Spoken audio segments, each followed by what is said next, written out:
আপনি কি জানেন, ঘোর কলির যুগ যখন আরো গভীর হবে তখন এমন কিছু ঘটবে যা আজ শুনলে মানুষ ভয় পাবে, কিন্তু শাস্ত্রে সেই কথা বহু আগেই লেখা হয়ে গেছে। ভগবত পুরাণে বলা হয়েছে, এক সময় আসবে যখন মানুষ আর মানুষকে বিশ্বাস করবে না, রক্তের সম্পর্ক ভেঙে যাবে, মা বাবা বোঝা হয়ে যাবে সন্তানের কাছে, মানুষের মুখে থাকবে মধুর কথা কিন্তু মনে থাকবে বিষ, ভাই ভাইয়ের শত্রু হবে, বন্ধু বন্ধুর ক্ষতি করবে।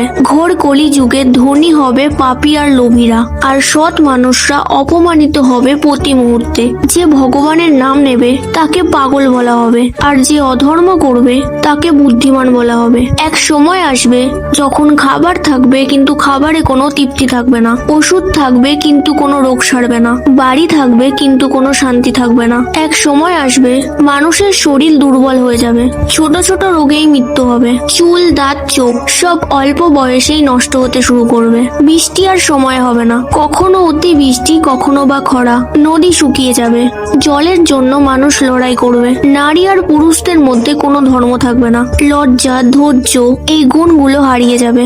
বিবাহ হবে কিন্তু তার মধ্যে কোনো বিশ্বাস থাকবে না, মন্দির থাকবে কিন্তু তাতে কোনো ভক্তি থাকবে না।